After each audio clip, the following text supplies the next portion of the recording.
What's going on, people? We're back again with another video. Today we're talking Matchroom versus Queensbury, 5 versus 5. It is fight week, people. Like, share, subscribe, comment below your thoughts. Let's get into today's video. So Matchroom versus Queensbury, 5 versus 5. It is fight week. It's come up real quick. Boxing has been in a good place lately. You know, I'd just like to thank His Excellency Turki Al-Sheikh. Thank you very much. Because it's actually been a bit crazy, the amount of good boxing cards that we've had. Very short succession of time. It's hard to even keep up, I'm not gonna lie. But we got the 5 versus 5 coming up. It was supposed to be headlined by Beterbiev and Bivol, but you know, annoyingly, sometimes the boxing gives and it takes away. Beterbiev has pulled out the fight due to an injury. Should have done a video on that, but you know, we'll come back to that later. But we've got a new main event, not officially, but unofficially. So first up on the docket, we have SHEERAZ versus Ammo Williams. This is going to be a nice little firefight. I don't see this one going all 12 rounds. If it does, I think we might see a couple knockdowns here and there, possibly from both sides. I'm gonna back SHEERAZ on this one. Now I can't actually remember what my last prediction was on this fight right here. I've seen, I think, the last SHEERAZ fight as well, but he's so big at that weight and has so much range on him. I know obviously we just seen Usyk fell a giant, so the size isn't always a factor, but SHEERAZ is also a very good boxer. He is the captain for this fight, so you know the captain's points are worth a little bit more. Ammo Williams is talking a good game though. Oh, he's talking some good stuff. So I do expect this one to be a firefight, but I'm gonna say SHEERAZ, yeah, late stoppage. I might go back on that, who knows? I could be wrong, yeah, don't crucify me in the comments. Next up, I wanna talk Nick Ball versus Ray Ford. Now, I really like this one. I'm a big fan of Nick Ball. He's like a little flipping pit bull terrier. He doesn't let his size get in the way. Kind of like Pitbull as well, Pitbull Cruz, how it's like you don't get put off by the size and don't feel like, oh, you know, this person's quite small, so it should be a walk in the park. Like, he knows how to close the distance. In his last fight, he did very well the back end of the fight, but I would just say that he started a little bit late for my liking. He took a little bit of time to find that range, but once he did close distance, and he had some powerful knockdowns in that fight as well. He's a very good pressure fighter when he wants to be. But Ray Ford is also a very good operator. He's got fast hands, he's got reach advantage on Nick Ball, and he does fight very well. I'm gonna go for Ray Ford in this one, but my heart wants to go for Nick Ball. But I will say Ray Ford. Now, I'm not a gambling man, so I do sometimes put the occasional little sneaky thing here and there when I'm really confident. And with these first two fights, I'm not too confident. Yeah, so I'm gonna say Ray Ford, but I want Nick Ball to win. We're gonna feel each other out a little bit. I'm hoping that Nick Ball can start closing the distance a little bit early. Of course, the key to this one will be that footwork, that constant pressure from Ball. Ray Ford has to stand his ground. I don't think he can go on the back foot too much. If he does, and Nick Ball actually does close him down, I think he's got the power to put him away, or at least hurt him quite a lot. So I'm looking for the Ray Ford win, but I'm wanting the Nick Ball win. Next up on the card, we have Craig Richards versus Willie Hutchinson. Now, this is the only fight on the card that I don't think is a real 50-50. Willie Hutchinson is a decent fighter. He's a good fighter. He hasn't really had great, like, high-level marquee fights. Obviously, Craig Richards has fought at a high level, but he's been on the losing end both times. So against Joshua Buatsi and against Bivol. Now, with the Joshua Buatsi fight, that was a close fight. And at the end, I feel like not said it could have gone either way. I feel like the right person won, but that was a more competitive fight. That would be like 1 or 2 rounds between them. And again, it was like, even in the rounds, it was a tale of two halves in the rounds. Like, Richards was very consistent, and then Buatsi was stealing the rounds at the end a lot of the time, at last 20-30 seconds, like big flurry of punches and stuff, but he got caught some good shots. And obviously Richards versus Bivol was, you know, done it in lockdown, and Richards put a very good fight on that one. That's actually what put Bivol onto my radar. I didn't really watch a lot of his fights before. We saw that if Richards started a little bit earlier and kind of had a bit more belief in himself, it might have been even more competitive in that. That's probably the most competitive fight we've seen Bivol in the past few years, which is saying something. we have to give Richards his props. So I feel like Craig Richards is going to win that one. I'm not going to say via stoppage. I might say, because he's got power, but we haven't seen that much of it really. I want to say via 12-round decision, maybe a unanimous decision. I don't think he's going to just whitewash Hutchinson. I think it's going to be a good fight, but Richards will edge it. Next up. All right, so I'm gonna call this the co-main event of the evening. We have HRGOVIS El Alamau versus Daniel Dynamite Dubois. Now, of course, we know Dynamite Dubois has had a resurgence lately since his win. Oh, I mean, I say that. We're kind of over-exaggerating it, we are. But, you know, he lost versus Usyk, but he did very well in that fight up until the controversy and then the stoppage. But he did very well in the fight against, what's his name, Big Pharma, Jarrell Miller. Obviously, Miller had 100-pound weight advantage, or over 100 pounds weight advantage on Dubois, which is absolutely ridiculous. But Dubois pulled it out, you know, 10 seconds to go, and he knocked him out or stopped him on the ropes. Can't really give loads of credence to it because we don't know how good Jarrell Miller is off drugs. So, yeah. But we do have to give him a lot of props because he pulled through the fire there. A lot of mental demons were conquered, and you know the weight difference is a big, big thing. Dubois is very, very fast, very, very powerful. We have stories of HRGOVIS hurting Dubois in sparring when he was a lot younger.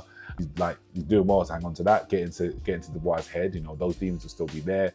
And it does happen. You spar someone, they might give you work in sparring, but it doesn't necessarily have to go that way in a real fight. And especially if it was years ago when you were young, you've developed and you changed as well. And we see that, you know, Dubois has got a new sense of confidence.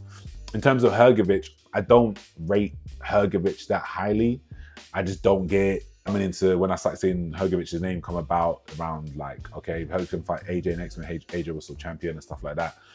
And it was like, he's a boogeyman and everyone's avoided him. And then I watched his fights and I was like, yeah, I don't see it. I just don't see it. Maybe it's just a style I don't like. But I watched him versus ZHANG. I thought ZHANG won that fight and he was cheating on the scorecards, but whatever. It was a bit of a poor performance both sides. But HRGOVIS he is fast and he does have power. But one thing that the Dubois team need to be onto is HRGOVIS punches behind the head. Consistent rabbit punches. I've seen it in like 4 or 5 of his fights and he gets stoppages when he's hitting them in the back of the head. Happened with Dempsey McKean. He did it in his last Joker fight with, I can't remember, Nick Demora. I don't even want to remember his name because that's actually ridiculous. That fight was a shambles. Yeah. So what I'm going to do is I'm going to back Dubois on this one. I'm not 100% on it. Like, I do feel this is a 50-50. I just feel like we haven't seen enough from HRGOVIS and he hasn't been fighting top tier competition. To fight that in your last fight, Demora, it's a joke. And like, I don't know what you're learning from that. Like someone of that size, those dimensions and that skill level, I don't know what you're learning from that. Dempsey McKean was a lot better, obviously a southpaw preparing for Usyk, blah, blah, blah, but nah, I don't know about that. So I'm not going to talk about what I believe is the new main event, unfortunately. Let's talk about Bivol. What should have been Bivol versus Beterbiev is now Bivol versus Malik ZINAD. Yeah, I'm just disappointed. I just don't even care about this fight. It sounds so bad to say. Yeah, I don't know. We'll talk about the main event that should have been Bivol versus Beterbiev. You know, there's been some speculation about Beterbiev. He's been pulling out a lot of fights. He's done this a lot of the time, pulling out for injuries sustained during camp. Is it the way he's training? Is it the fact that he is so like, his power is a little bit supernatural, like it comes from another place, so that maybe his tendons and all the small ligaments just can't keep up with the strength that he has? People have those issues. It does happen. Happened to Floyd Mayweather in terms of when he was fighting like as Pretty Boy Floyd, his wrists, he couldn't keep up with the power and the knockout, so he started to fight more defensively. Obviously a lot of issues with his wrists. I actually have those issues as well. Not saying I'm that powerful, but I believe I've got quite dense bones. I'm very heavy for how I look. I'm actually about 260. I don't look it at all. But my bones are very, very dense. But my joints and ligaments aren't. So I get a lot of wrist issues when I'm working with my clients, padding, when I'm hitting a bag as well. So obviously I'm not bloody Beterbiev, but take it to that extent, the amount of power that he can generate from nowhere, maybe those tendons and ligaments they're just, you know, they take a while to catch up. Some people want to say, you know, talk about maybe PED use and all that stuff. I'm not going to get into gossip.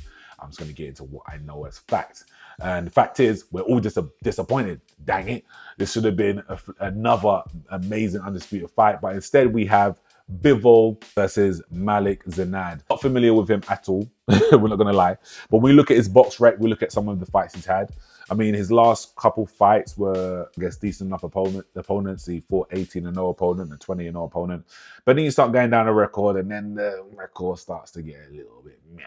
We got a 27-8 opponent was before that. Then before that, we had a 22-10. And then a 13-2, 22-3. And then we had a 12-16. Then a 6-6. It doesn't look great. I'm not going to lie to you. Yeah, I'm not bothered about this fight. Hopefully Bivol puts in a better performance though than what he did against Lyndon Arthur. I think Bivol, he fights to the level of his opponent. I think he's that good of a boxer where he can do that, but I'm hoping he doesn't do it with this fight. At least not necessarily a knockout, but a masterclass would be great. But let's go to the real main event of the evening. Deontay Bomb Squad Wilder versus Zhilei Big Bang Zhang, or Zhang Zhilei. This is the real main event right now. This is the people's main event. This is the real main event. And I see that even Matchroom in Queensbury and the promotion is being geared towards that as well. Like we're seeing a lot of promotion for Wilder, a lot of promotion for Zhilei Zhang. Now, this is such an interesting one. Seeing Wilder fight for Matchroom and talk positively about Eddie Hearn is wild, pun intended. This is such a hard fight to predict for me, only because Zhang did not look great in his last fight. Like before the Parker fight, I would have said Zhang, easy, he's gonna smash him up. But after the Parker fight, I'm like, But you know, it's Parker is the same common denominator that's made both of these fighters look very average. So maybe Parker is just that good. In saying that, Zhang did still knock Parker down twice with barely anything punched. So he definitely has the power in the hands. We don't know where Deontay Wilder's power really is, because we know he's smashed up a lot of people who were, or knocked out a lot of people who weren't the greatest other than Luis Ortiz, which again, I still don't rate him that high. And obviously he did knock down Tyson Fury, which I do give him a lot of props for. He knocked him down multiple times. So I do think the power is there, but we just don't know how real it is. This fight will decide it all. This is last chance saloon. I like the way that Deontay Wilder's speaking, but sometimes I do feel like it's still an act. In some of the interviews, he's saying, you know, the killer instinct's back and I'm going to do this and I'm not going to play around. I feel like he's trying to talk himself confident a little bit. I just don't know if it's really back, that killer instinct. Zhang, I love him. I think he's a great character for boxing. I like the fact that he doesn't speak English as well. You know, I wish he could understand it, so it just makes things a bit easier for himself. But I don't feel like the boxers have to speak English in order to be stars.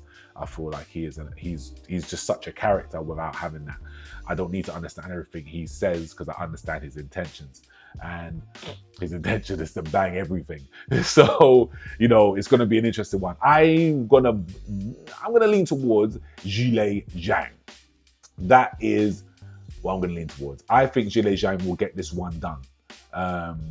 You know, he has to get it done early. I think if it goes past 5 rounds, Wilder carries his power late. I think Zhang does, but his cardio, I don't know if he trusts his cardio enough. But I feel like I'm going to say Zhilei Zhang knockout. Oh, this is getting brave with it. Zhilei Zhang knockout round 5.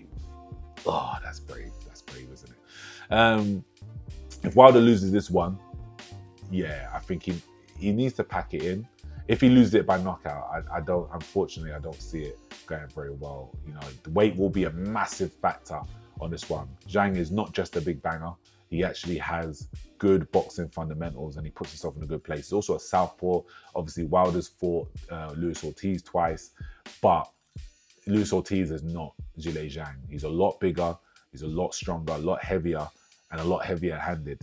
And he's fast. He's fast. That left hand comes through quick and snappy. He doesn't even need to turn into it. Just pops it out and he does damage. So, and he's also got the right hook as well. He's got a lot of weapons to put him away. I wouldn't be surprised, I would say this, if Wilder won.